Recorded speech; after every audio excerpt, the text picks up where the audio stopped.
Welcome, everyone, and welcome to the Ujazdowski Castle Centre for Contemporary Art. This is the second of our series of culture tensions discussions of 2023. We had 6 last year, and very delighted to be continuing these important discussions.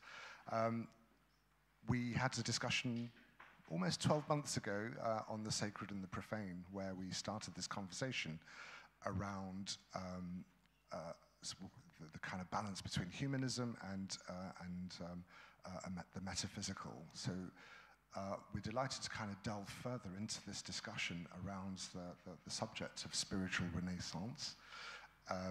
We feel that perhaps there is a spiritual renaissance in contemporary art, in modern art, in contemporary culture.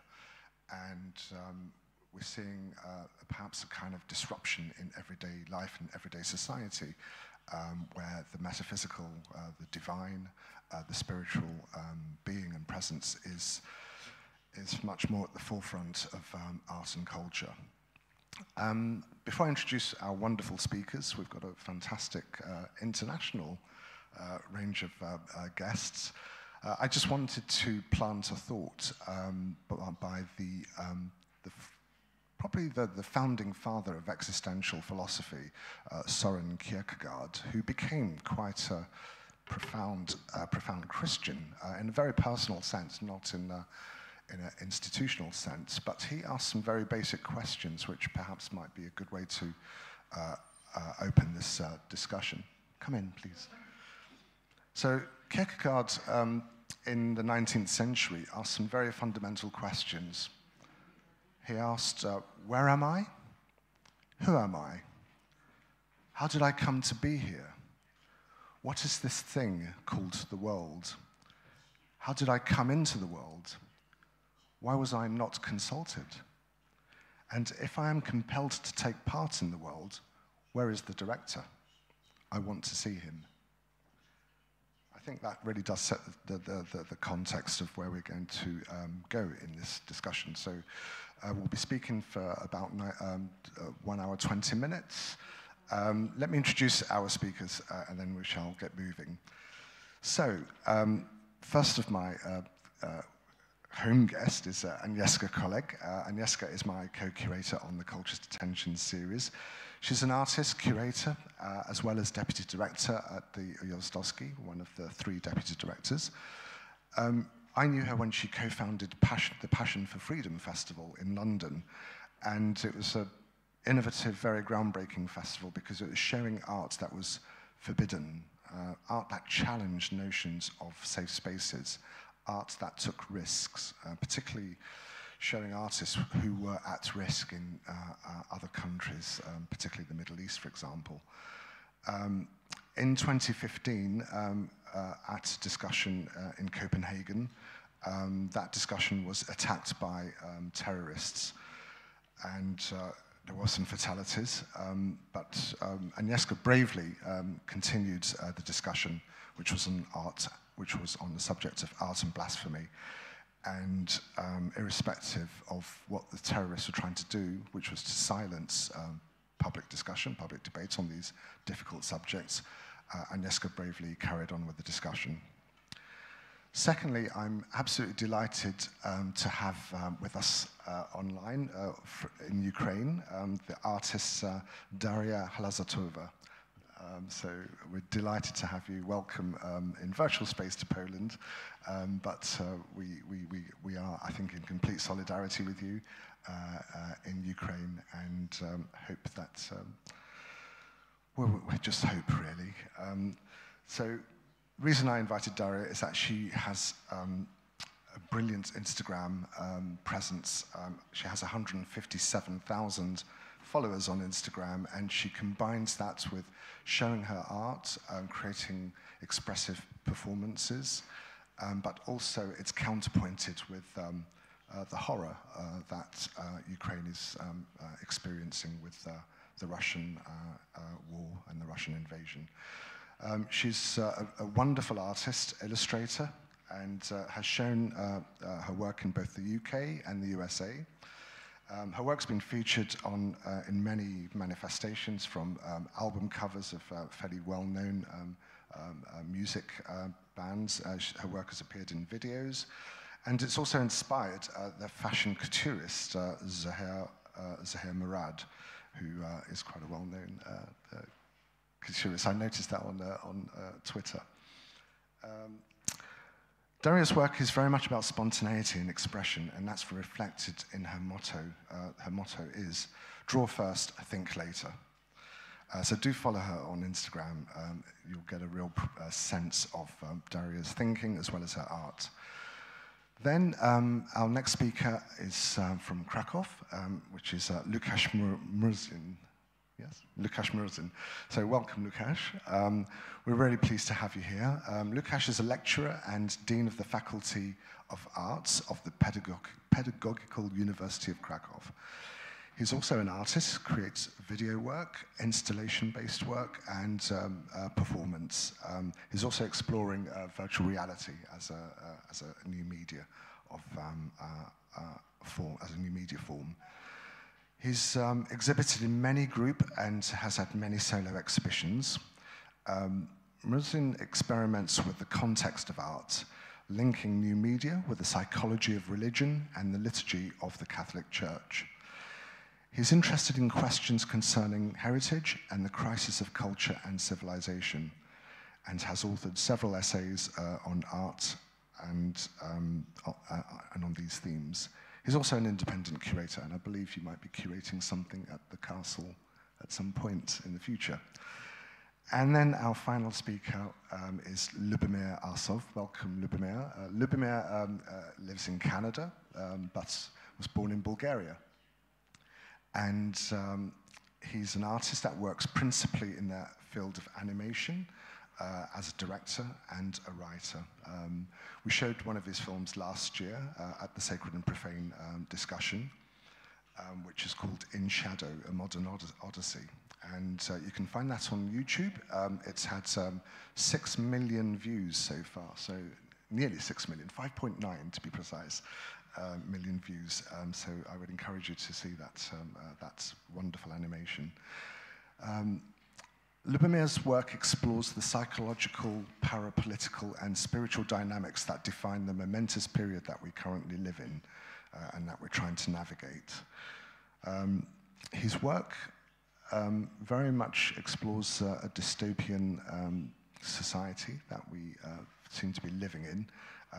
The most recent one, which we may get some small clips or perhaps the trailer, which is called The Forest King, is a dystopian parable about the soulless, technocratic future in which a father and son struggle against a consciousness harvesting VR, virtual reality app. So, without more words from me, I'm going to pass on straight to Agnieszka to give her a short presentation. Thank you. Thank you, Manick.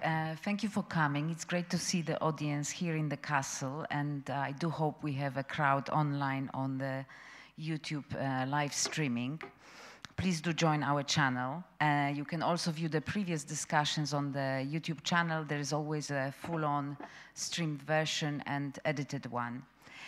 So, as Manick introduced me, you know that I'm not a theologue, a priest, or neither an imam, as you can tell. I'm speaking as an artist, curator, and a fellow human being.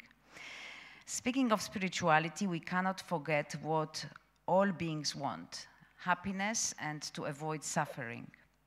We might be fortunate to have moments of happiness, but we will not avoid suffering. What matters is how we respond to the above, how we orient ourselves in our lives. How do we choose to share and expand our happiness to include others? How do we act and think not to add suffering to this world? What do we focus on? Money, fame, or maybe pleasing others? What can we take with us at the moment of death? Manick mentioned the fact that I survived the terror attack in Copenhagen in 2015. He mentioned that I continued the meeting after the attack. In our attack, there is a filmmaker died outside of the meeting. He was trying to stop the terrorist. not to allow the terrorists to win and stop us talking. I continued. What I rarely have a chance to talk about is the attack itself. At the moment of the attack, my mind became razor sharp. There were many thoughts, yet it was slow and calm at the same time. My main preoccupation was whether I could somehow stop the terrorists' killing spree by jumping out from behind. And the second one, in case I died, was what I could leave for my mother to console her pain. There was no crying, no panic, attempt to make last phone call. I always try to keep my things in order. Say I love you when I do love. Say I'm sorry when I do make a mistake. I was the observer and the observed. This is what we take when we die. Now, I found it very difficult to find an artwork for today's discussion, and I decided to take a risk. I have asked the artist for permission to show her work and give her and mine interpretation of her work. In my experience as an artist and a curator, I see that often artists convey much more in their works than the initial intention. Now, I will give you the artist and my take after the view of the work. So we're going to watch the video, and only then I will read to you what the artist intended, and then how do I perceive the work myself. So if I can ask Krzysztof to put the video on, please. Thank you.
Thank you.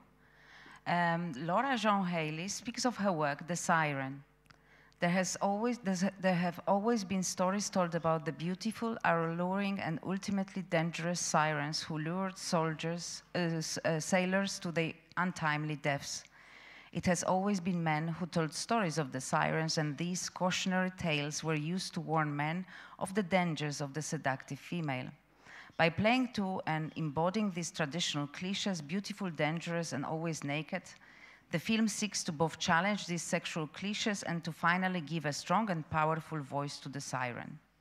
I am going to take a risk, with Laura's permission, and venture into different territory. For me, this work is really meditative. There's a certain quality to it that takes you to a different level of consciousness almost. It's, as I said early on, what it felt like during the terror attack. It's like observing and being observed at the same time. It also shows the beauty of female qualities freely expressed. And if you look at the cultures where women can learn, work, and be active in public life, the society is healthy and strong. And I think it really builds a stronger society. I want to thank Laura Jean Haley for giving me permission to show her work and to express what I perceive myself. Thank you. Thanks, Agnieszka. Yes, it's, I think, a lovely film, actually. It's that sense of being suspended in some kind of space or in water. Has some kind of cleansing feeling about it, almost like a baptism. We're going to move on now to Daria over in Ukraine. So welcome, Daria, and we're looking forward to hear what you say. Hello, thank you. So my task is to talk about spirituality and art and my experience with it, in the war. So before I start, I'd like to make it clear that with spirituality, I'm just an apprentice of the universe, if you can say that. And my knowledge and understanding is that of a child starting to learn about the world. And with art, I'm a learner as well. And I would rather call myself an expressor, because expressing myself is quite a big part of my life. And I apply it in my art as well.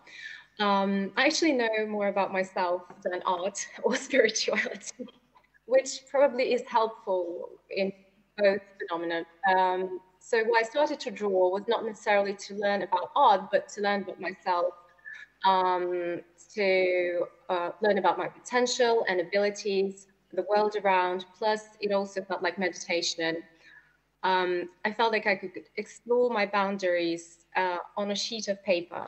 And another reason was to obviously communicate with the world, to give shape and colors to my feelings, impressions. And I've always thought that my reflection in the mirror was incomplete, because there's a lot of things going on in my head, in my heart, you know, and I sort of referred to all of these invisible things as the spirit. So art for me largely is about getting my emotions out and seeing what they look like on paper. I interpret things through a personal perspective and learn from other artists doing the same thing. I think the need to communicate and connect is inherent in everyone, in each of us, because deeper understanding and thorough communication lead to fulfilled life. And communication by means of creative work, as well as actual communication, have given me the relative understanding of my role in the world. And the biggest challenge in art for me, and is my spiritual journey, is to know whether this or that decision is truly the best, not just for me, but how it will influence or affect other people around me. I think both spirituality and art are about following aspects. First of all, for me, it's taking and giving. It's important to give generously and let go, free space for something new. Otherwise, nothing will happen. And it's very important not to be afraid to also receive and have space to accept things. Another thing is openness, which is not just honesty, but it's exploration, noticing things about the world we take for granted, being observant. Obviously, expression is a big thing for me in both art and spirituality. Integrity in my work is doing what feels right and not being tempted by things like money, for example, or, you know, doing things that bring me joy. Interconnectedness is another thing, which is understanding connection between yourself and the world, nature, other people, and coexisting and co-creating with each other. Courage is very important. For me, my first courageous thing I did was I went dancing in public on my own when I was incredibly self-conscious and uncomfortable, but I broke my, I don't know, well, it helped me with my confidence. But of course, now in the war, courage is tested in very, very different ways. And faith. Faith is important in both art and spirituality for me. And it's about not being afraid to imagine bigger things, which help shift perspective and make brave decisions. Spirituality is so vast, and there is no scientific formula to explain it. So it makes it difficult to talk about it, because it means different things for different people. And I think there can only be an opinion about it. But I think spirituality reveals itself via action. And for me, it encompasses all spheres of life. Relationships, attitude towards life, your values, purpose of life. And it's largely about recognizing spirit within yourself and others. And what is spirit? I think that when all is gone, spirit is left. And these things are pretty personal, and we each have our own interpretation and visualization of a spirit. But for me, it is like a container.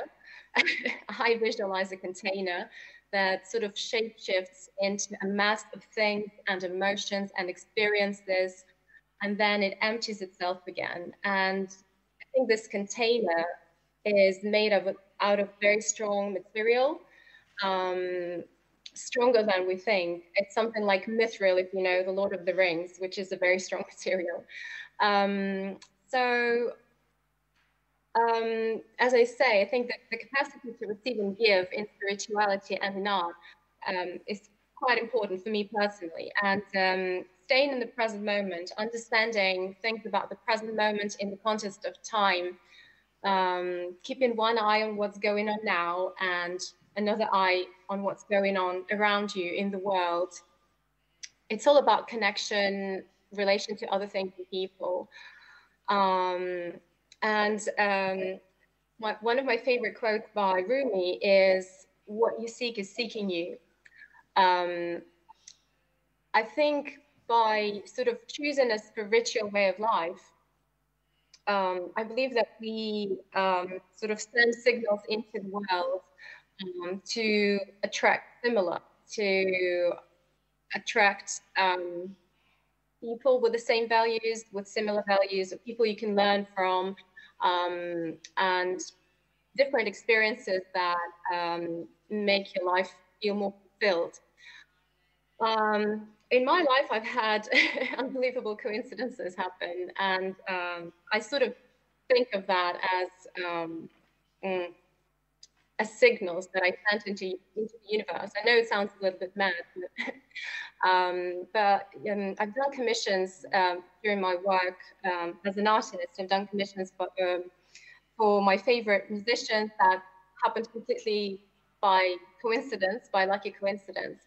I bumped in the street into my favorite filmmaker, my favorite artist, just like that. I don't know how that happened. Unfortunately, I don't have a scientific explanation for this, but I believe that it's also about wanting to connect with similar energy, being open for different opportunities, being open for being open to the impossible, you know, dreaming big, I guess. That's what sort of attracts similar energy. So yeah, I think that to believe that everything's possible is quite important. And for me, that's an aspect both of art and spirituality. And I mean, why do we choose art in general? To draw the impossible things, to draw something we can't explain with words. And why do we nurture our spirits? Why do we choose spirituality? I think because we have faith in something good. We want to believe in a sort of magic. And I think that when one seriously believes that anything can be possible, it opens the doors not just in your mind, but in your life.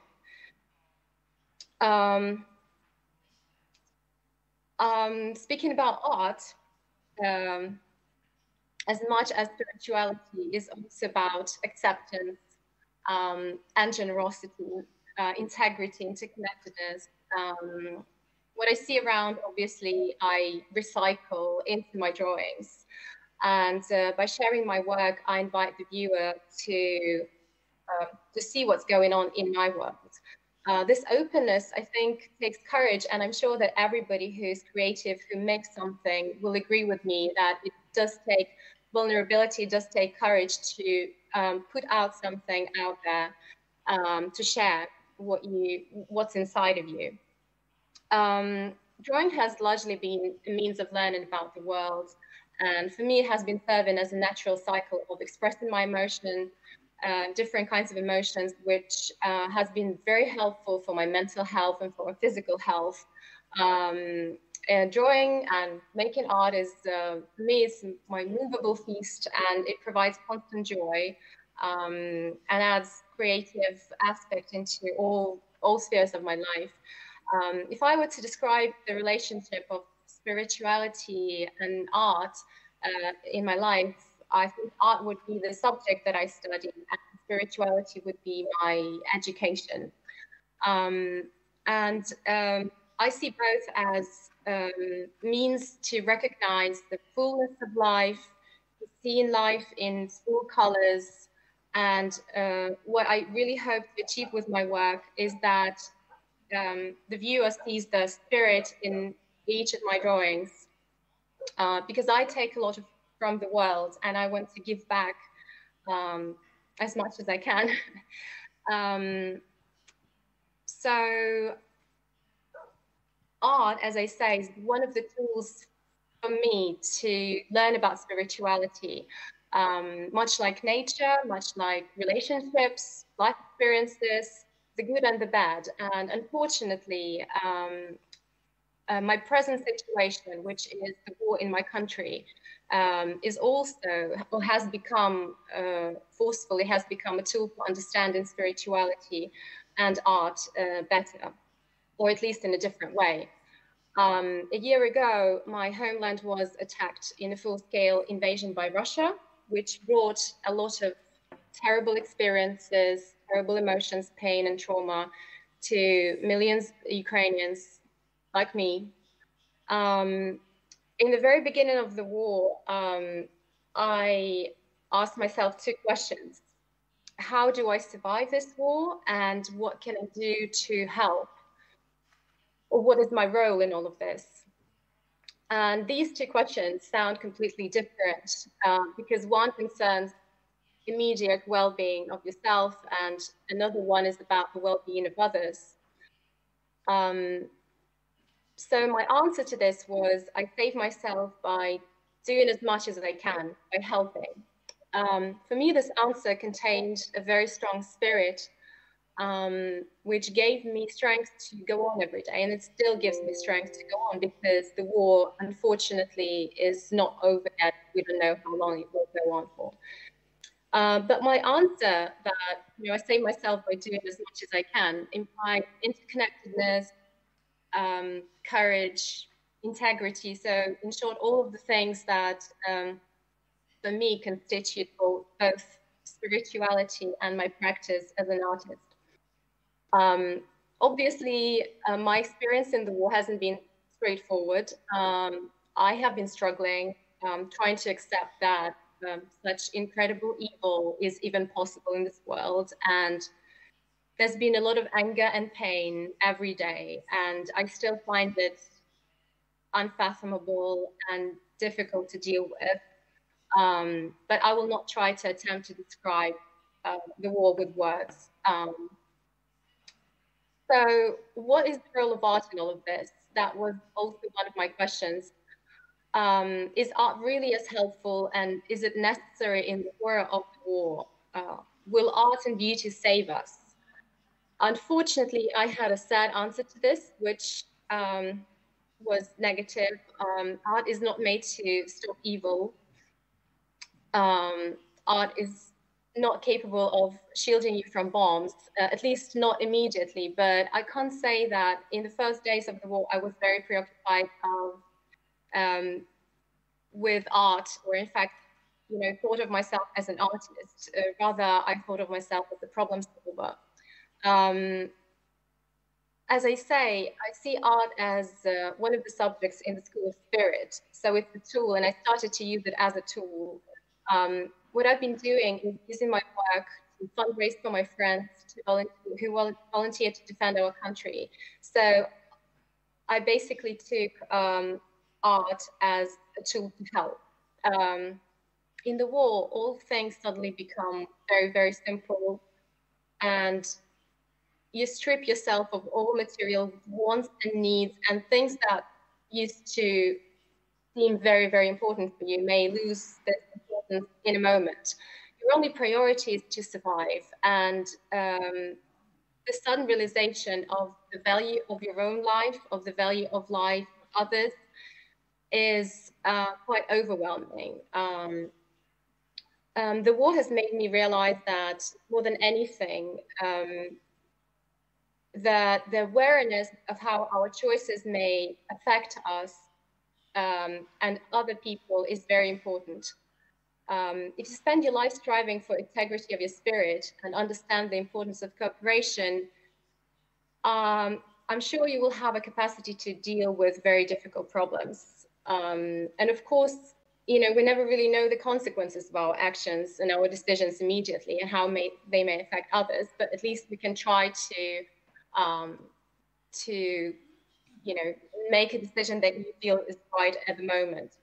I see a lot of artists in Ukraine, musicians, directors, poets, writers, who are now on the front lines, some of whom I know personally, and what they can do best, they can do no longer, unfortunately, at least not for now, until their family and home are in danger.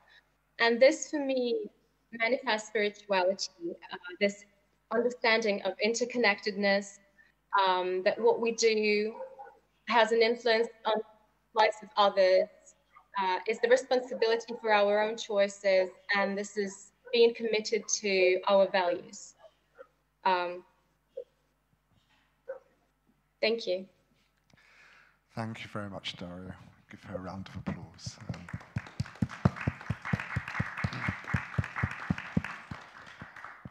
I think faith really does take on a different experience when you're under attack, under war.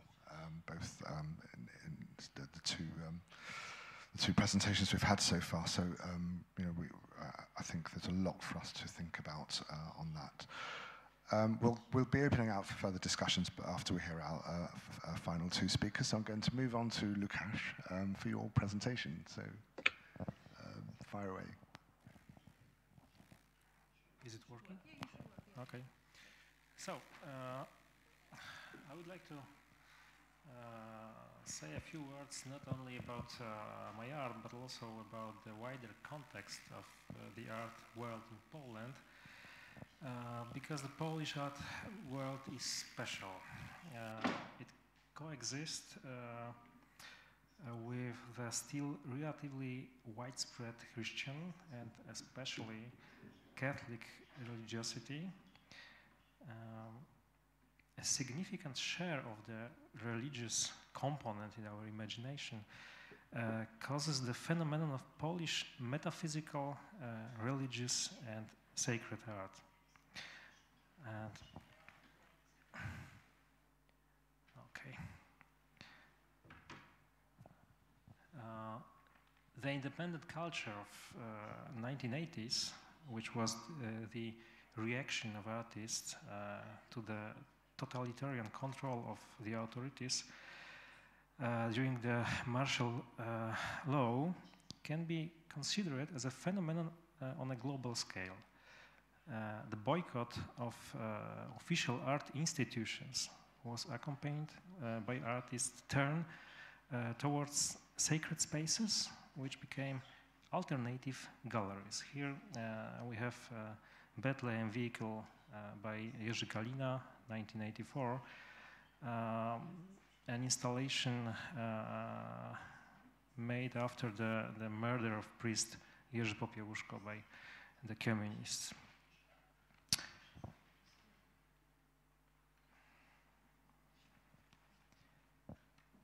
In the 1990s and 2000s, mainstream institutions in Poland were dominated by critical art. Now we are seemingly witnessing a struggle between the left liberal faction and the conservatives. However, the situation is more complicated. There are at least 3 parties involved in the discourse.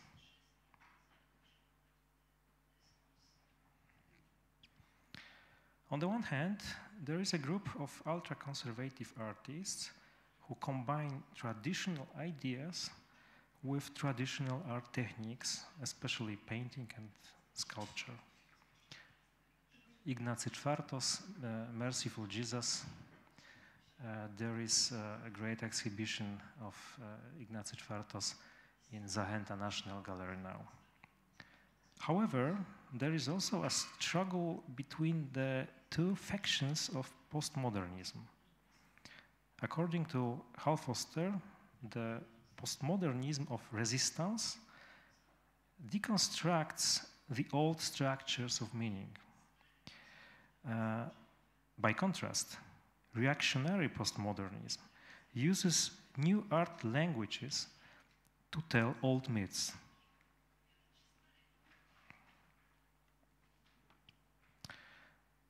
Left liberal resistance postmodernism first questions universal values, but then rediscovers them in its own way.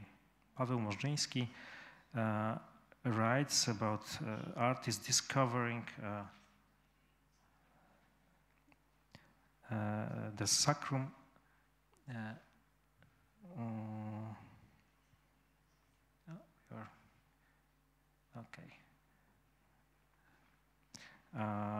the sacrum of nature,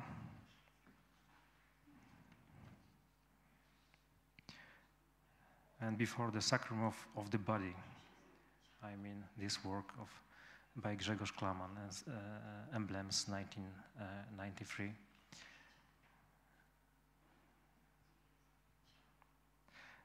Then the sacrum of nature, Agnieszka Brzeżańska, Matrix Stratrix 2015.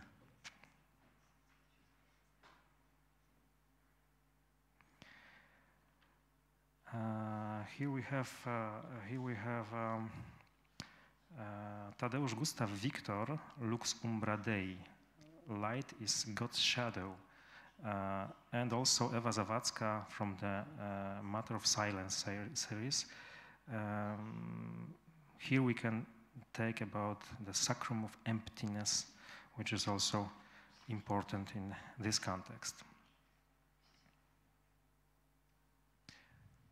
The sacrum of the women, Iwona Demko, Saint Mother.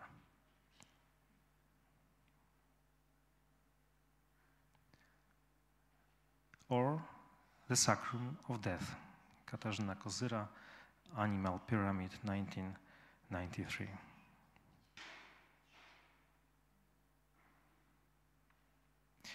Reactionary postmodernism is usually represented by artists who believe in God or at least accept the existence of some metaphysical reality. For them, the spiritual renaissance is not a simple return to classical values in their former form, but their new presence appropriate to today's world. So it's important to discover the spiritual potential of new artistic tactics, new media, and to create a new theology of art. And here, installation, a physical space full of metaphysical meanings, like in installations by Karolina Hałatek.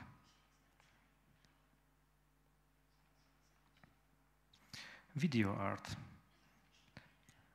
Luminous matrices, projectors and screens, and theology of light. Dominic Lehmann, Floor, after Piero della Francesca, Flagellation of Jesus.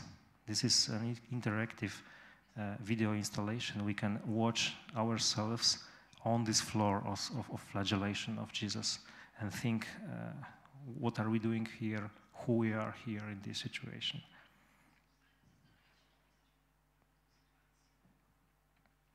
And my Holy Mass video installation, it's 5-channel surrounding video fresco accompanying liturgy, Catholic liturgy of Holy Mass. Performance art, understood as the mystery of presence and body and mystagogy. Meditation, telling the gospel. The gospel is full of performative miracles, such as healings. Talking about the incarnation of God and communion with Him is also a great area for performance, for this kind of artistic activity. And here, my beloved video and performance and video by myself. I will show it at the end of my presentation with motive of kissing the church. The art of video games and virtual reality, immersive and ephemeral like spiritual vision. It could be the support of contemplation. Here we have Rituali by Maya Sherrill, an empathic game about dealing with difficult experiences in the subconscious.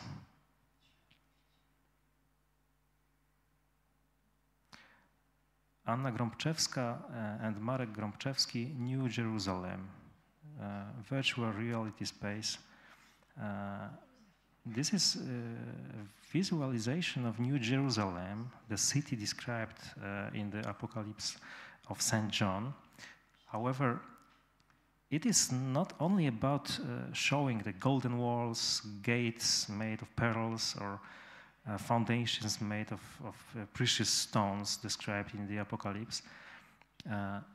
People who would like to be in New Jerusalem are scanned in 3 dimensions, as well as elements of reality that indicate traces of God's presence in the world. And here again, my crucifix, it's VR video with audio, with the sound of last words of Jesus during his passion and on the cross. Also something for contemplation, for private praying. And critical art as a search of the true and conversion. The vector of critical art can be chosen freely and can serve also Christian morality and spirituality. Here you can see works by artist and priest Tomasz Biłka. It's illegal. And Navicula, works in the context of the crisis with refugees from the Middle East on the Polish-Belarusian border and in the context of pedophilia in the church. Relational art, inclusive and sensitive. It can be a carrier of love and care in modern society. It could be more private, more personal, like here. It's Take Me on Hands, which I did together with my daughter Veronica. It's video loop. But it also can be more public, like Synod of Artists, the contribution of Polish artists to the Synod of the Catholic Church, with an exhibition, discussions, and the letter to Polish bishops, which we are sending now. Or Project Dogma, What Do Artists Believe In? Video interviews, discussion, and exhibition with artists representing radically different worldviews. And to sum up, I think that a spiritual renaissance is possible, and we are seeing its first symptoms, but it needs support. And I think that the most important thing is depolarization, ending the aggressive struggle of information bubbles, acting for dialogue, because dialogue is a search for truth. A spiritual renaissance is unthinkable without the truth. Therefore, we should support the art of dialogue. And I would like to show a short video, one of new performances.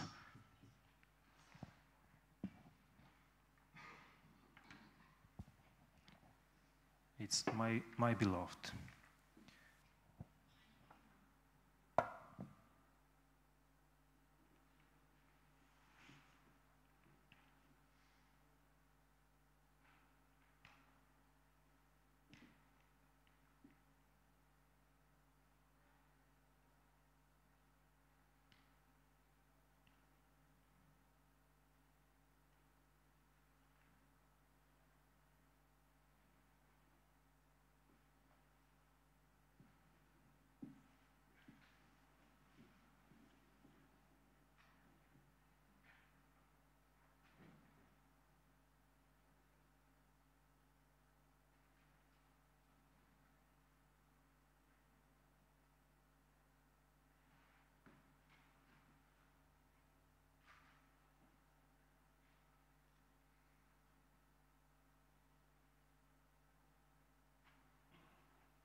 Well, thank you, Łukasz.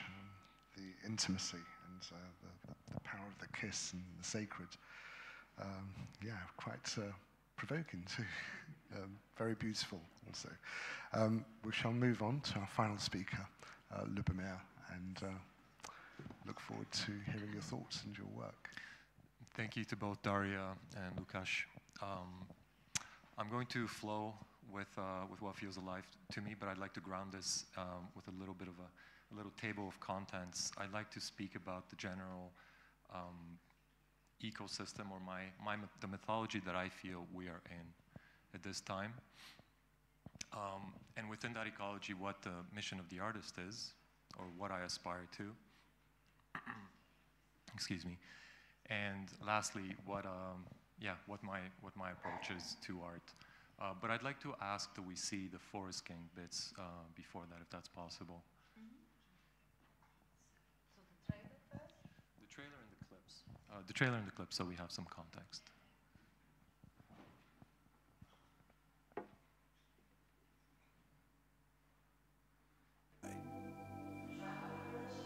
Whoa, so it's alive? More alive than most.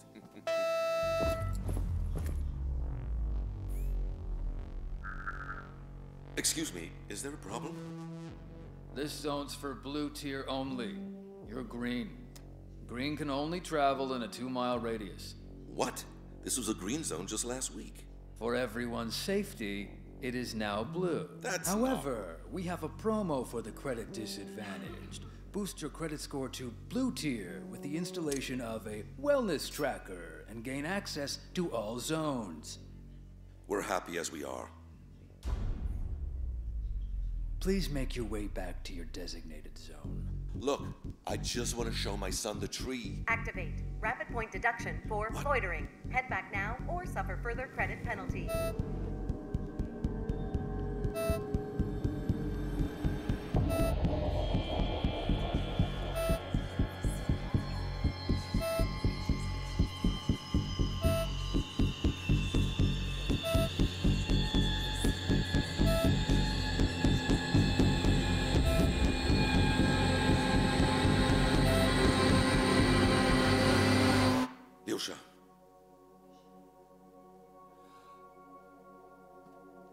Lyosha, we're going home.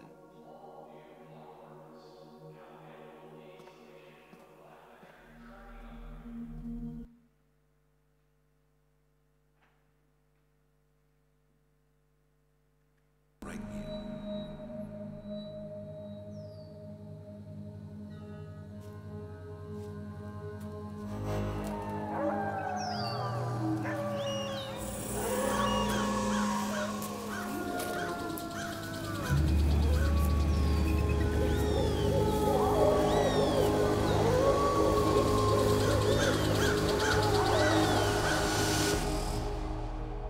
For our guest, we have a quest.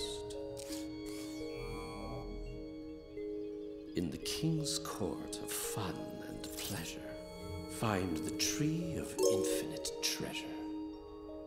I can get credits? Complete a task to passage gate. Beyond the last, decide your fate. Obey the rules of this fair game, and find yourself with wealth and fame. But disobey, and in due course, lose all gains with great remorse.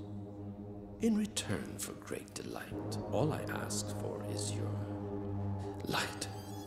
If you're afraid, then you may flee, but to make gain just, bend the knee.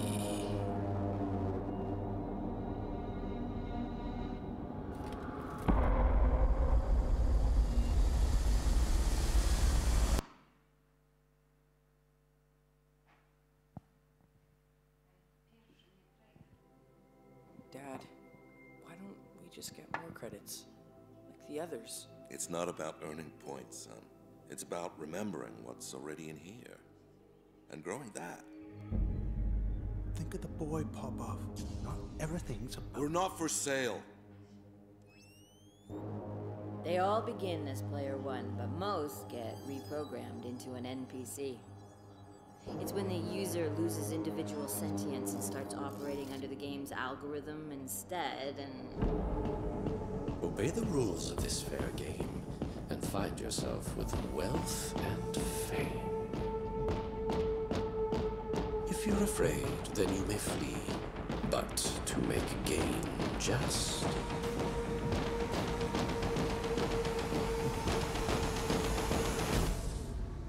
bend the knee.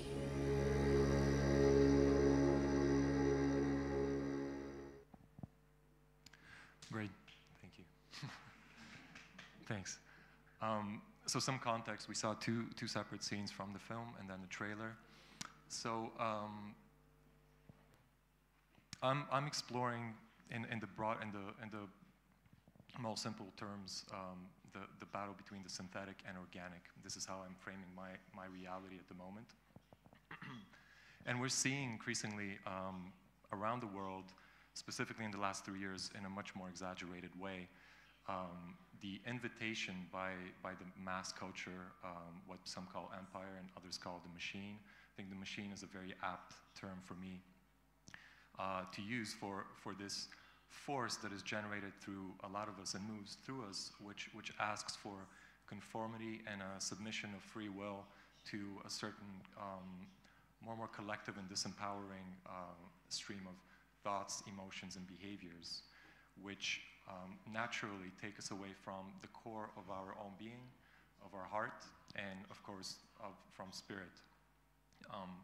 My own point of view and my own connection to the greater transcendent reality is what informs a lot of my need to go into these darker areas that I have a sense that they need to be brought into more conscious awareness so that we know the forces and dynamics that we are dealing with collectively, so that we can make more informed choices in how we use our consciousness to live day by day, to live together, to live as individuals. The Forest King specifically is based on a story by Goethe, a ballad, and it explores as you saw in that clip, the Forest King is an AI entity within a virtual reality game, and it's really a symbol for the mass culture, which tempts us in general with social rewards to conform and give our free will to feel the safety of belonging. This belonging within a social circle that agrees, whether the agreement is something that is truthful or not, is a very big attractor in unfortunately in being human at this time.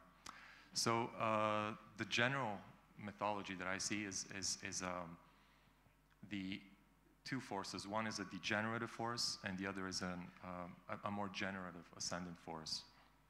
The aspirational ascendant force seeks and invites people to open, to expand, to connect, and to use more and more of their own agency and sovereignty to reach greater levels of being in this realm, of connecting with each other, of creating. Whereas the degenerative force both of them exist in us and move through us. The degenerative force taps into those lower aspects of us that are the fears, the anxieties, the shame, the guilt, which we all inherit as we're born into this physical realm. And through them, if they're not addressed, if they're not courageously moved into and healed, the degenerative force can much more easily make us succumb to a collective illusion, a collective delusion, and even a collective madness. And this madness right now is increasingly more palpable because of the breakdown of meaning in the world, in our cultures as a whole. Tradition and even the monolithic religions ultimately became dry, became separated from their source of gnosis, and lost their transcendent impulse.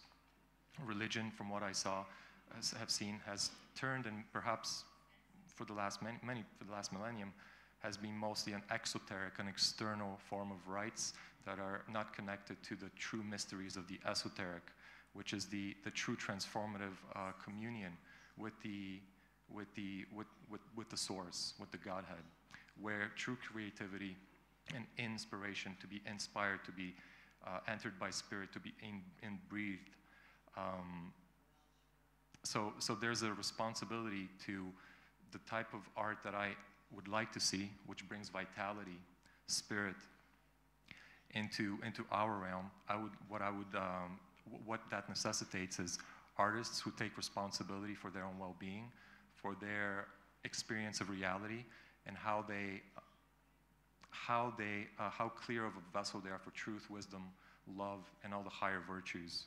So that's no easy task, because the degenerative force, which is our fallen world culture, tempts us in the more shallow ways to especially as artists, who may be even in the public, to create an ego, to create a persona, to advertise that persona, to turn it into an economic force, and to turn it into something that conceals the lower aspects that we have not worked out in ourselves, which is the guilt, shame, fear, and anxieties of being a human in a complex world.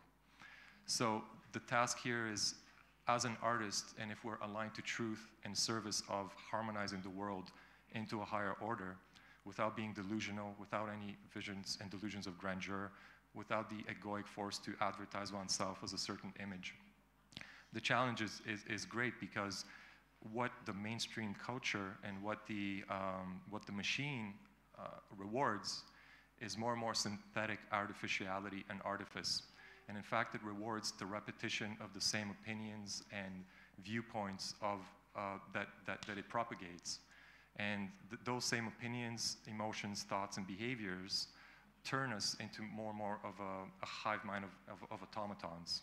And it may look sexy, it may look, it definitely gives us the dopamine hits, et cetera, but it ultimately treads a very shallow pond of ideas of experience. And so there is great responsibility in each artist who chooses the path of the shamanic archetype, the shamanic cultural redeemer. And this is not only in art, of course, it's happening throughout our culture in all various levels of work and institutions, in which we're seeing that a restructuring needs to happen out of the destructive and aberrant nature of many of our institutions, who have become more and more hostile toward human beings, toward harmony, and seek to, in a sort of mechanical, they have this momentum in centralizing not only control, but imposing a certain type of consciousness of being, a certain limitation.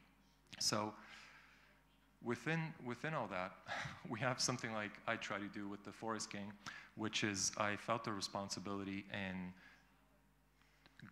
connecting to this golden chain in a way that, you know, the Hermeticists would do, to an old story, to an old parable, and rebirthing, reinvigorating this parable for our time, and participating in this psychological tale that can be revived and perhaps awaken something in the people of our current time. And so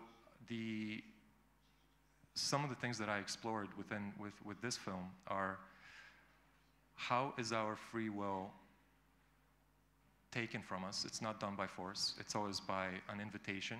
It's always done by coercion, but ultimately we are the ones that give our free will for comfort, the comfort or cowardice, which is totally understandable, by succumbing to the safety of what is acceptable within the mainstream. It's also about the great pain of a parent who has the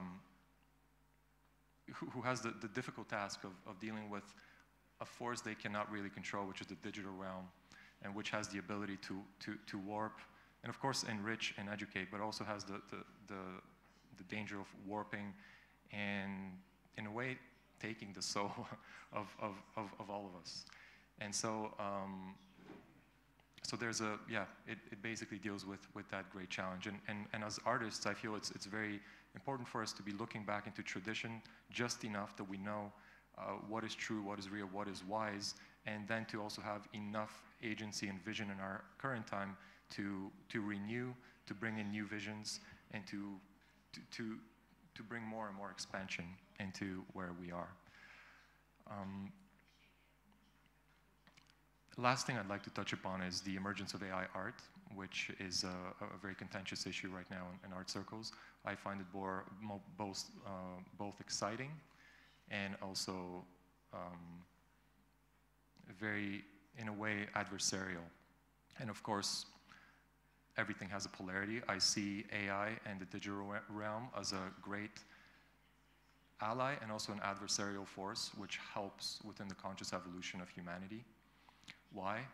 Because it is forcing us, by virtue of its power and just its abilities, to ask who we are, to be more human, and to really deepen into our latent, forgotten, and also emerging gifts, which have to do with the organic technology of the human being, and that is the spiritual technology of the human being.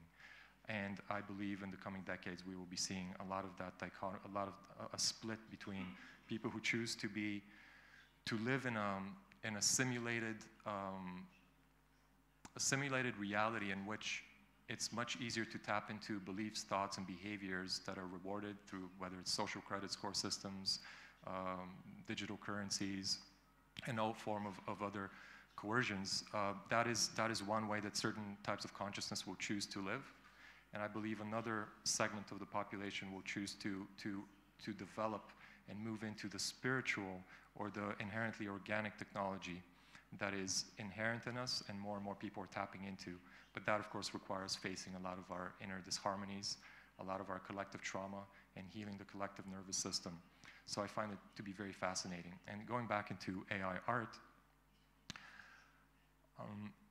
AI art is it's a tool that will expand a lot of artists, including my abilities to tell stories and to explore reality, as long as we are always connected to our heart. And I don't mean that in any romantic way, I mean it, or naive way, I mean it literally, connected to the heart, to the center of our being, which connects to source. And I say that firmly with the knowledge that is there. So if that is not there, if we're not centered in ourselves, we easily get grabbed and brought out of what matters, what is real, what is meaningful, and from the stream of the life force. So the danger with of course the artificial realm is that there's a certain synthetic closed loop that disconnects us from source, and by doing so we become much more of a limited consciousness trapped in a very terrestrial and material realm, despite the visions and the dopamine hits and the sexy sort of like experiences it offers. Ultimately, it's not connected to the depth of reality, and there's a potential coup d'etat for a certain cluster of consciousness, a cluster of souls, that may happen where there may be an actual trapping within a virtual realm. But I think I'm going maybe too far with that. But AI art right now is inviting us to move away from just being mechanical craftspeople.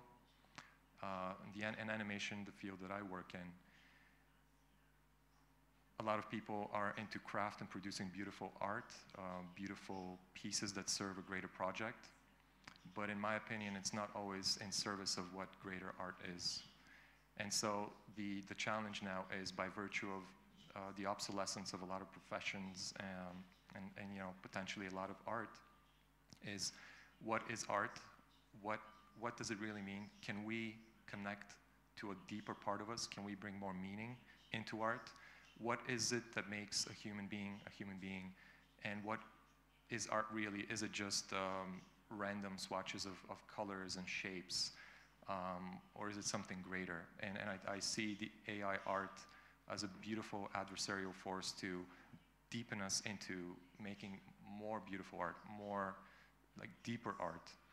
And I myself am excited about both the dangers and the opportunities that were presented at this time. And I think that's all I need to say. Thank you. Thank you. Yeah, I'd like to thank all four of our speakers. There's so much food for thought. As Daria hinted, spirituality is such a vast subject, and we're kind of seeing that in the different expressions that that our speakers have spoken about and shown. And I think some of the thoughts that I'd like to think about is this idea, I suppose, of the contemporary world we live in, this machine world, this highly technological, sophisticated world that we all embrace and we all engage and interact with. And in a sense, all of you are trying to find some way through that. You're not working through traditional painting, for example, or traditional sculpture. We're all looking at new forms and new ways of expression, and whether that is on social media or whether that is through animation, digital animation, artificial intelligence, virtual reality. Also trying to find some kind of intimacy within that, and I think that was coming quite strongly through everyone's examples. That intimate relationship between something that is the spirit or the spirituality of the world we inhabit. But then, I suppose the contradictions that you were talking about, Lubomir, are the adversarial ally as well as enemy of the kind of machine that operates around us, and now probably within us we kind of dream about things through a digital world in many ways. Maybe just throw that out. It's not a question, but just an observation. How do we get to the authentic self in this machine? Who would like to start? I can say some things about that for sure. Well, first, I think we need to diagnose where we are aligning ourselves with the machine, or what the machine is. And I think the easiest way to do that is to see where we are in contraction on a somatic and an intellectual level, where and this requires sensitizing to ourselves and attuning into who we are. So that means being a bit more sensitive to quieting the static of the culture, quieting the static of our own false needs, our own scurrying anxiety, to do things that don't feel in alignment. And how do we tune into that? In a very practical way, and I think this is very important, is the feeling of the body, being in right relationship with our felt sense of who we are. And there's an immediate difference between expansion, expansiveness, openness, excitement, and contraction, anxiety, and other forms of sort of, in a way, bowing to this greater force. I was also thinking about that. I think in what I said, and then Daria was speaking about, but then in your animation it was more expressed. It was the relationship between the individual and then the community, whether it's abstract community, in a sense, like when Daria was speaking about taking into consideration how our actions affect others. And of course, we cannot always predict it and control it, but we take it into consideration. And then in the animation, it's more of that the machines gives this very simple choice that if you follow through, if you bend the knee, if you just copy and just spout out the same kind of phrases and so on, you become instantly accepted and you get drawn into it and sucked into it, and then you lose yourself. So I think there's maybe something as well between us to address about this, the connection between spirituality, art, and then being within the community, but like really being in the communion with the community. And I think this also has been interrupted by the machine. The machine wants us to be just in the virtual world and fracture all these connections where we tune into others to also self-regulate ourselves, because I don't think it's possible to know oneself without being in the communion with others, because being in that connection, depending on what's happening, we discover aspects of ourselves that we would never know that we have. So someone might save someone's life and lose their own, and they wouldn't know that they are capable of that if it wasn't for the other, they're needing their help.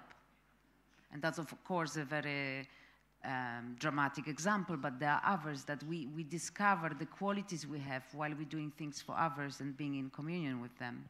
So I don't know, what do you think about that? And Daria as well, too. Not to forget about Daria. Yeah, so how to identify the authentic self, was that the initial question? I think the authentic self is, well, I think by asking questions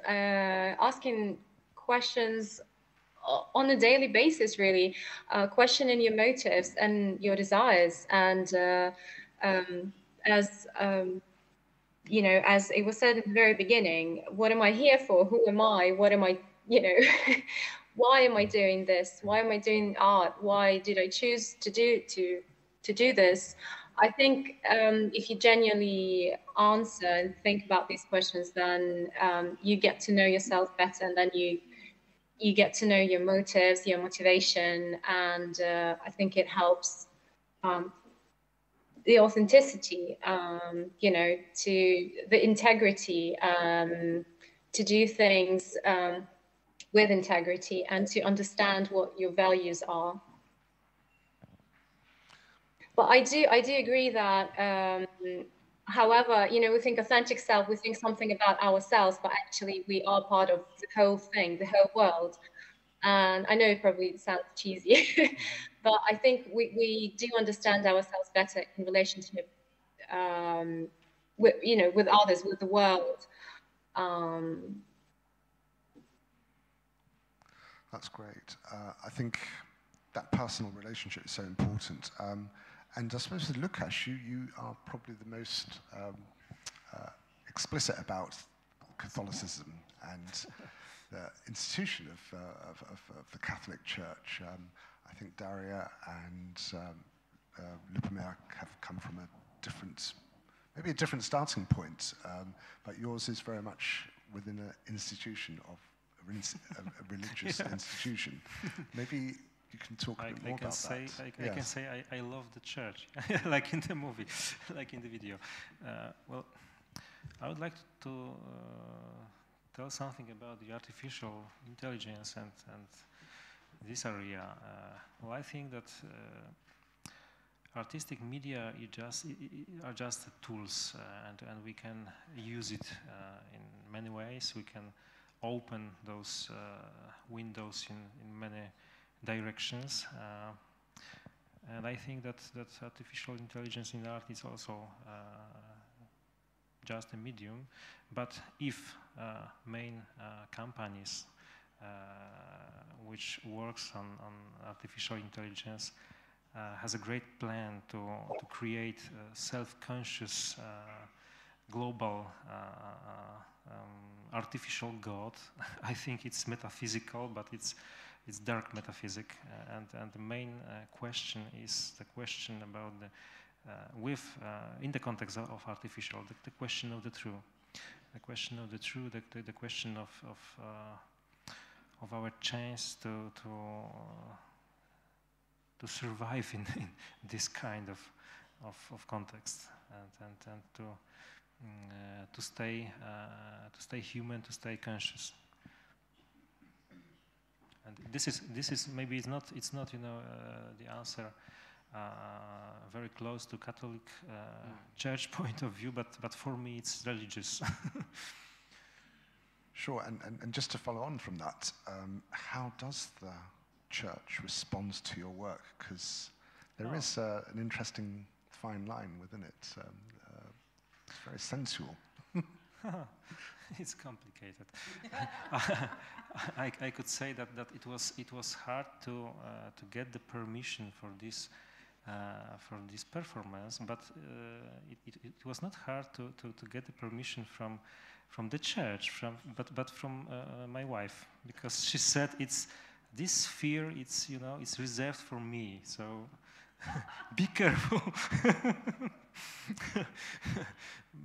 About the church, it depends on place, it depends on person, on priest, on context, but I think it's quite easy to do something modern, to do something experimental in Polish church, but it needs to prepare the ground, to talk about it, to explain, but it works. It works. It's possible.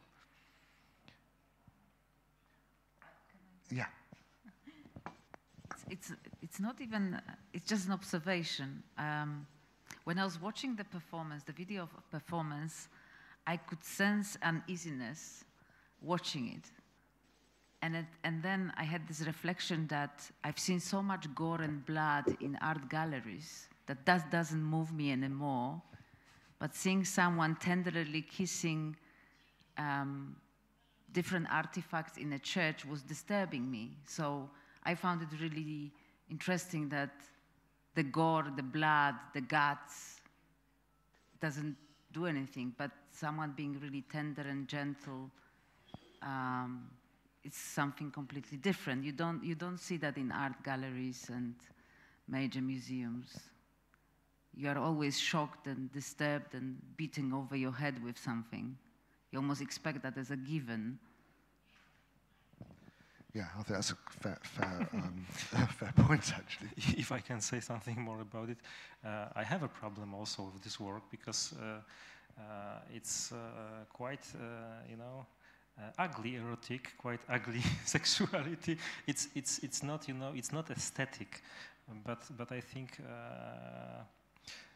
we are, as you said about the art institutions, I would like to say about the cinema, the movies, that we are, we know this sphere as something very aesthetic, something beautiful, but I don't know if it's a fact, in everyday life, and maybe I think, but that maybe it's also God's perspective of our loving Him.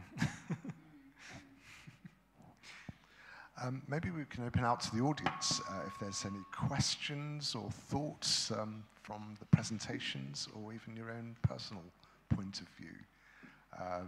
This is your chance to contribute to the discussion. Any burning questions? Okay, we'll carry on amongst ourselves then. I think, with Daria, you talked a lot around your collaboration with music and musicians, and I think probably within the art forms we see a lot more of that sense of spirituality in music. So, for example, Nick Cave, recently had an interview with the Church of England bishop. Was a very deep and profound interview of him finding a sense of God and finding religion, really, through suffering.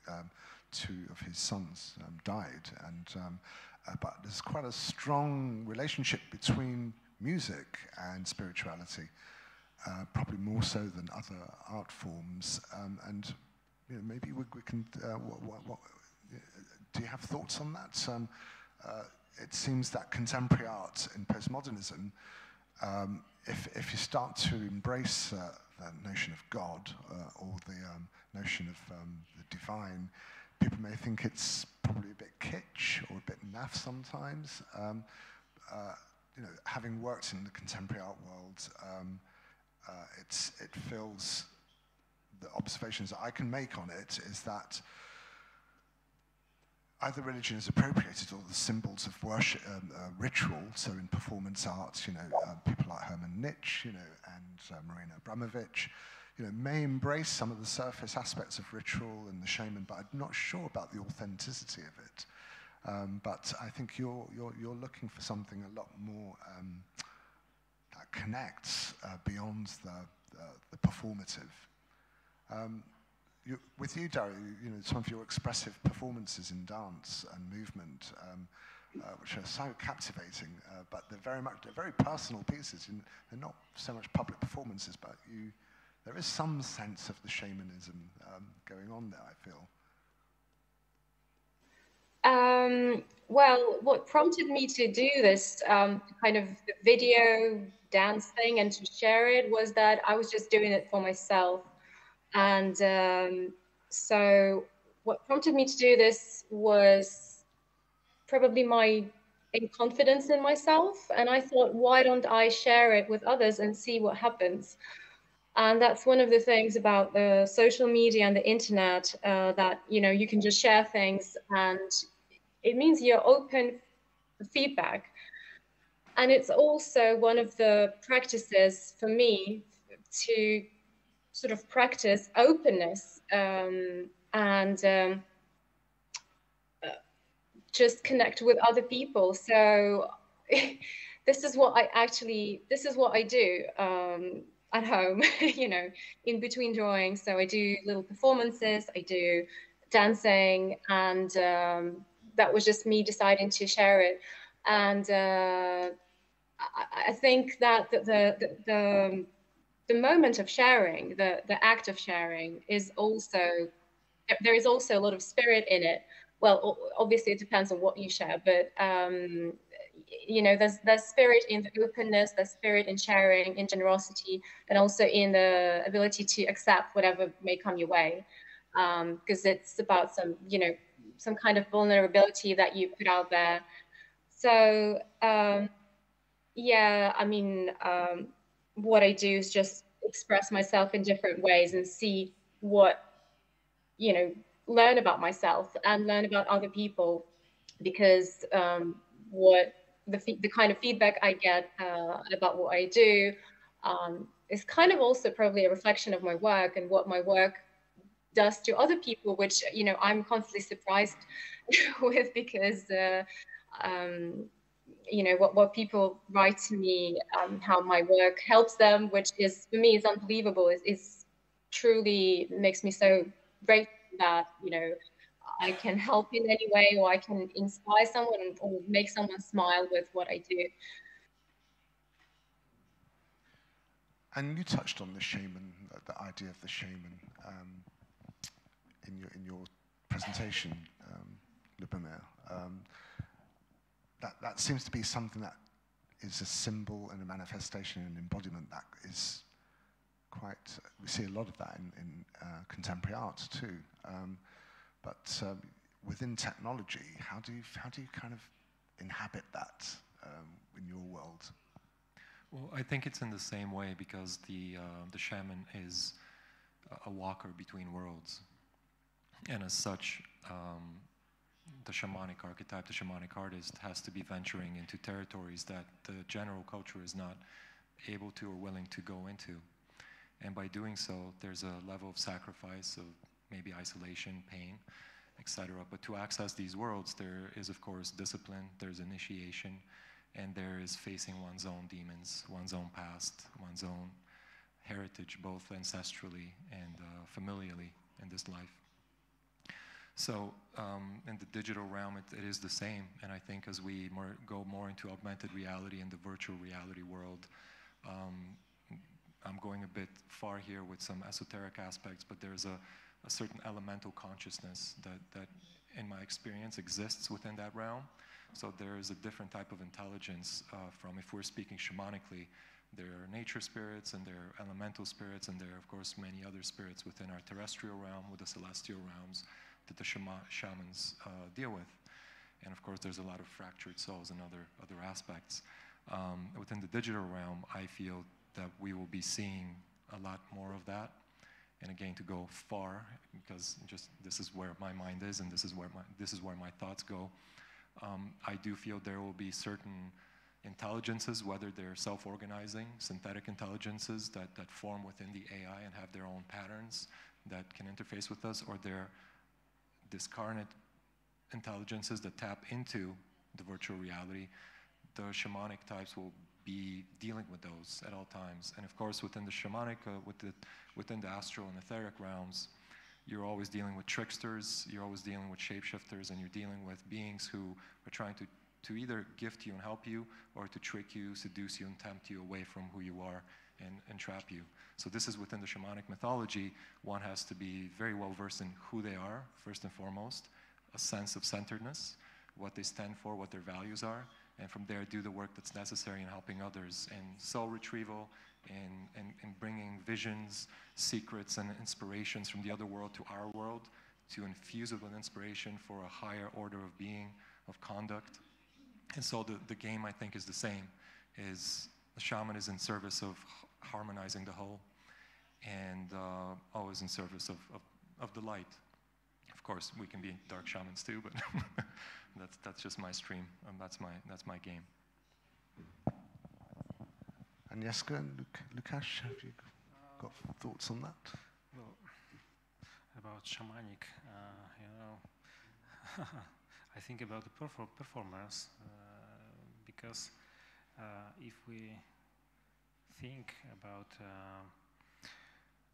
artworks, religious artworks, as a point of meeting of two realities, of like about a window, mystic window, and so we can ask who really is the performer who would like to do something religious.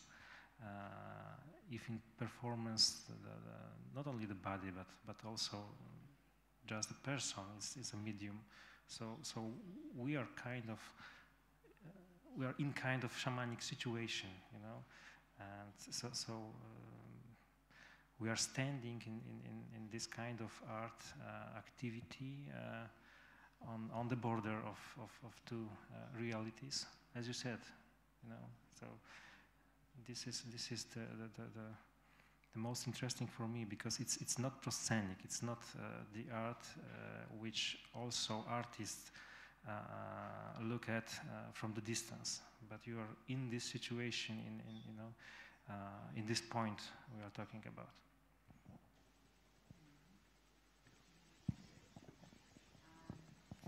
I just have random thoughts floating, really. So I was thinking about, because in your animation, it's more like it comes through the goggles. And then I had the thought about how they will start hacking our bodies. Because now you just have a watch that measures your body functions. And then with time, maybe there would be a way of also hacking that. And then through that influencing the way we act. Because obviously, being in the body has got its advantages and disadvantages, and in a sense, embodying the body, we also learn how to navigate that the way we perceive the world is not always because we ourselves see it this way. It's also just, you're not well, you have a cold, then you see things differently than when you are well and it's a sunny day, right? So then I think that would be the next level, not just the goggles, but also actually hacking us on that body function level, and through that influencing the emotions, reactions, and so on. So that was one of the thoughts floating in my mind. Another one, I was wondering about the response of the viewers, and Daria talked a little bit about that. But when I came across your work, Lubomir, obviously, it was before the pandemic started, and there was already a huge response to the first animation. And I'm really interested in whether people write to you, whether they are in touch, whether they are just viewers and they appreciate your work, or actually they have a sense of wanting to build a community. How do they respond? Very good question. So yes, people do still reach out, and I have met and I'm in communion with a lot of people, and also have great allies as a result of kind of planting the flag for what I stand for and the things that I'd like to, I'm sort of issuing publicly. Yes, people are seeking community, and but what I'm sensing is a great need for art that inspires. I've been dealing much more with the darker realms of, again, like I said earlier, I felt the need to lift the veil on something that I've seen, that other people see, so that we can deal with that on our way to our empowerment, because by denying that, we cannot reach our empowerment. So, but what I'm sensing is we overall, even in filmmaking, we need stories that really touch on the archetypal themes of mythological truths that we're not receiving right now. I actually don't watch films, so maybe I'm wrong in that, but what I sense is there's a hunger for deeply engaging psychological stories and parables that bring us through the darkness and give us solutions and bring us to the light and shows the triumph of the human spirit, that shows the spectrum of emotions, of authentic love, and you know, the sensitivity, some of the things that you showed with your piece, the discomfort that we feel from seeing something that's sensitive, something that is perhaps also bowing down to something greater. There are all these insecurities within us that I think that are triggered by these more sensitive parts in us, which is why I think we're much more easily excited, and it's easier to consume something that is broad and violent, because it stays away from those sensitive, deeper parts in us. But to go back to what you were saying is, I feel that people in general just want more meaningful art, more meaningful storytelling. And I think the invitation here is for artists to be doing the best that they can to show up and do the work in themselves so that they can bring that into the culture. Yeah, and getting back onto the kind of the lived reality, and maybe talking about spirituality in relation to politics. You know, Daria, with the kind of onslaught of the Russian aggression on Ukraine, I kind of feel that your images, you know, have a very strong sort of mystical presence. There's a strong symbolism within them, metaphors of the eyes and the stars and that serenity. There's something quite folkloric about it. There seems to be a connection to a particular, maybe Slavic folkloric kind of imagery. But also at the same time, I kind of feel that you want to kind of convey a strong narrative, not just through the images, but through your words. Your Instagram presence, particularly, is very powerful, and as a vehicle for your image and text. What do you want to kind of communicate to your audience, to your followers? Thanks for the question. Well, as I said, art is one of the tools of spirituality for me, or one of the tools of life to communicate. And I think in the war, which is probably the worst man-made catastrophe that can ever happen, art is not enough, as I said. Unfortunately, I wish it was the weapon, but it's not enough to stop the war. So what I'm doing right now is I'm using all kinds of communication words, obviously, because they're more straightforward, to talk about what's going on, to connect with others by expressing what I feel, what other people feel, what I see is going on in my country.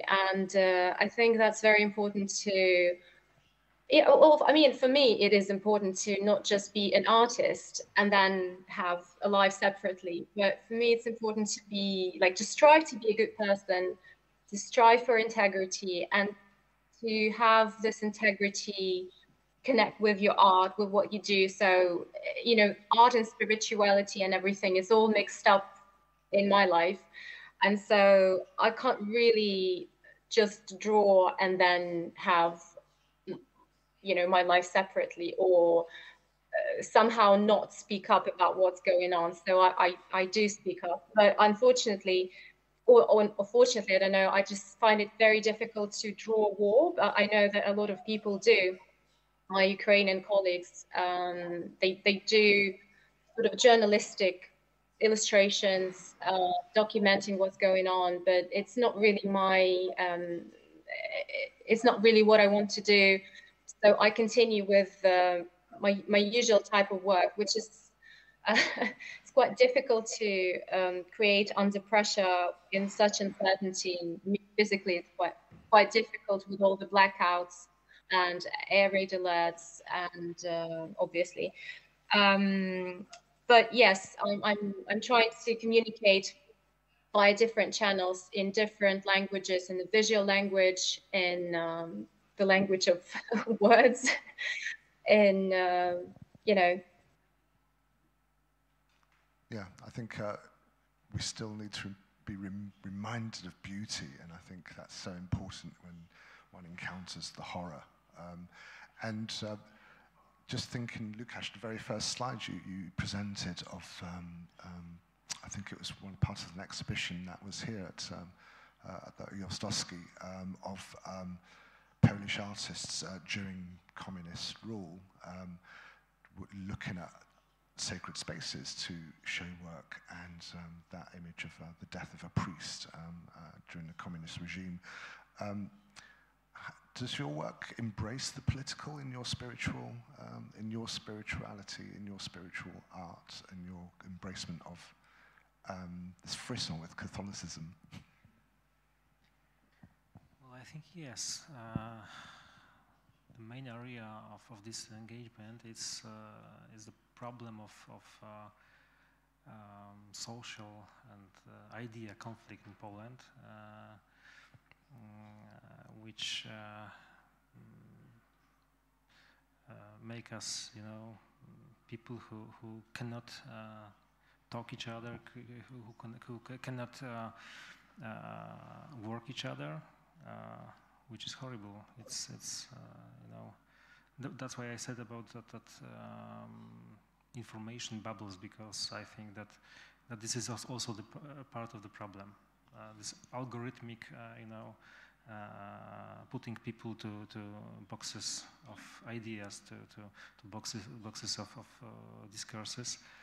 And for me, the most connected with politics, the most connected with politics part of my activity is this, telling about the dialogue and trying to do something to join people, especially if those people are from, completely different areas of thinking about art, about nation, about religion, about life. So this is politics for me. Agnieszka, I think you probably have your experience as well as the kind of work you have curated and made as an artist. It's certainly hitting against dogma, fundamentalism, and those are the kind of external kind of rigidities that we find in aspects, dimensions of religion. I was completely somewhere different, so I don't know if you can drag me there. I don't want to talk about terrorists. They took too much of my life already. Enough. They can go home. No, let me gather my thoughts, because I was thinking about something completely different, and that brought me back to like a hell state. Okay, we'll move on to Lubomir, but your work is very political. You talk about this sort of parapolitical, this super political state, which is global. We think about what's going on in capitalism, we think about what's going on in authoritarian states, and your work is a pushback against so much of that.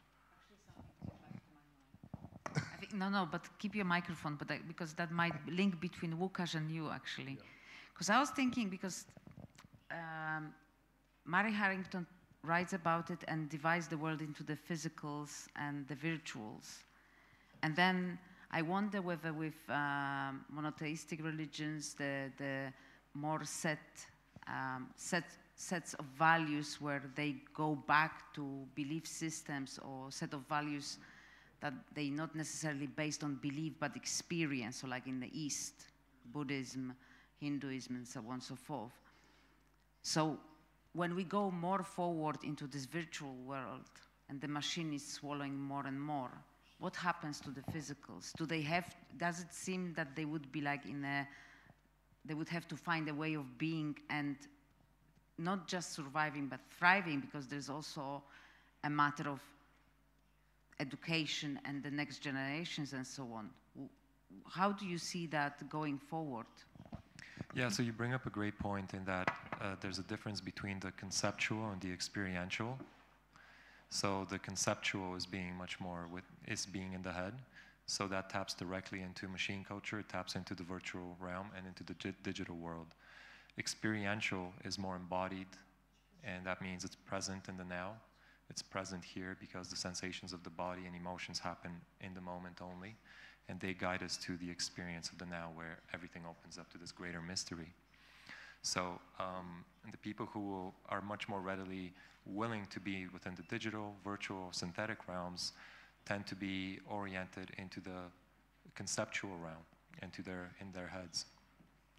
And as such, there's kind of like a fleeing from the discomfort, the trauma that exists within the body. And so by doing so, there's refuge in the digital realm. Those who are able to be in touch with their feelings, emotions, with their physicality, can work with physical reality in the moment, can work with the earth, can work with her energies, can work with the greater divine, because their being is much more widely available to more of that super mental source and information. And by doing so, I believe it's actually a greater realm because it taps into the infinite, not into the finite. So the digital realm offers a sort of an inversion of the divine. There's a unity, but it's a unity in which you don't have sovereignty, and you go into a unity of sameness. The unity that is, the true divine unity is unity through individuation, awakening the divine within, and then joining as awakened beings together. So if that's the case, and this is quite a high aim to go for, in that case, those people that are out of the digital or using it wisely, I think that's the way it's going to be, is using it, unless they're coerced by the system and the machine with weapons and violence. But I think it's going to be it's going to be more of a thriving and figuring out creatively how to tap into the greater mystery of nature, the greater mystery of our being, of our biology, to the greater mystery that's flowing through us. And more creativity naturally flows through because we're not limited by just conceptual musts and fears and, again, the inner kind of like traumatic states that we're avoiding. So actually it's much more fun to be embodied, to be in this body, and to use this mysterious technology that's way beyond our understanding. I think it's extremely sophisticated. We just don't understand it. We have this myopic, materialist, reductionist view of what it is, and it's so minuscule. And I think there will be an actual renaissance, and I think it's already happening, where this incredible technology that we possess, that we're incarnated into, is going to give us so much room for play, creativity, love, and enjoyment of this whole mystery. So how will it play out? I think every challenge faced, instead of kneeling, standing up to it and opening more with more creativity, will show us the way. And we're seeing this happen already. Every time we buckle and we kneel, we give away our spark, and that's okay. I know it's hard, and some of us have to do that and maybe kneel and get up and kneel and you get up. Those are choices within the journey of the soul. There's no judgment there. It's just that I think it's more exciting to face our fears and grow, face our fears and grow. And Łukasz, your kind of exploration within virtual reality, can we find some kind of communion? Just looking at one of your works, which was the cross, the crucifix, through a virtual reality headset. I still find that a little bit dystopian,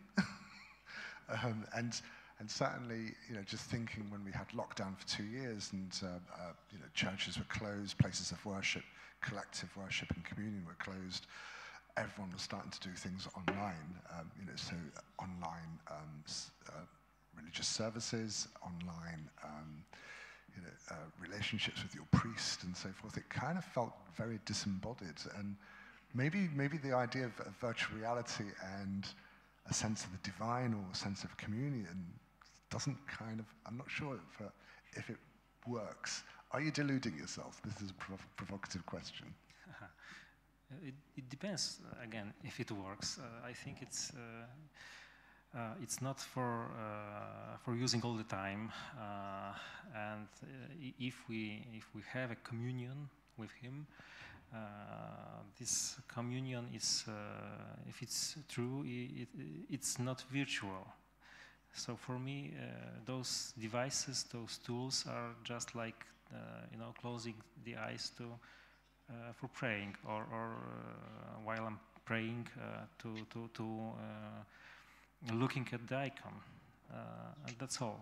That's all. It has to be only a tool, not an idol. So I think it's something like this. I would like to also say something about conceptual art, which is, I think, very often today like an empty shell. It seems to be like a cloud of suggestion of ideas, suggestion of matter, but it's very often empty. So it's very riskful way sometimes, but also thinking about interactivity, which is focused only on a body, I think it's also danger somehow. For me, the most bright area, which I would like to create something and trying to find a way to survive in this, in the context of the machine, great machine, it's relational art which is focused on creating situation between people in life, not virtual, maybe just for communication, like with Daria today, but life with our body and conscious and our mind now and here together. And I think it's something which can win with the great machine. Okay, I think that's a great summing up, and the contradictions and the whole contradictions within spirituality is something that we'll never find a solution. But probably, just going back to Kierkegaard, he didn't say that, he's looking for God. God found him, and he can name the date precisely of when God found him. It's quite profound, and then he just changed his life and wrote prayers and books on his prayers. But he was a complete rebel against the conventional church of Protestant Lutheranism. And so maybe we're all rebels in our own way against the establishment. So I would really like to say thank you to our 4 guest speakers. And thank you, Daria, for joining us in Ukraine. Thank you for inviting me. It's been so good to have you. Wish you were here, but I understand that you couldn't do that. So thank you for joining us. And thank you, Lubomir, for coming all the way from, fortunately you were in Europe, so you were not in Canada. So that made it much more possible for you to be here. And Łukasz, it was a pleasure to meet you and get to know your work and your thinking, and also I think the academic, scholarly research that you're making into this area is so important, because not much is written about it, in my opinion, in contemporary art. So please, a round of applause for our speakers.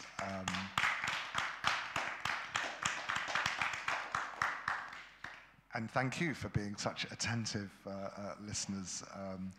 And I hope you will go back with a lot of food for thought. And please feel free to comment on the social media platforms, as well as directly to the Ujazdowski. I'd like to thank everyone, the whole team at the Ujazdowski, the translators who work so hard to make sure that you all understand what we're talking about as an English-speaking panel. So thank you to the translators. And thank you to the technical team for bringing the virtual and the physical together, and the complexities of the presentation. So well done there. It's all run very smoothly. And you didn't glitch, Daria, which is fantastic. Great. So I hope to see you all again. Please tune in to the next Culture Tensions debate, which will be happening, I can't remember the exact date, 11th of May. And we will be having another interesting, stimulating, and provocative discussion. So sign up to the mailing list if you haven't done so. Catch the exhibitions here. The one on Ukrainian, on the war in Ukraine is so important. The new normal one touches on a lot of the themes that we were talking about of the new world order after lockdown. So there's lots to see here, and I hope to see you all again. Thank you.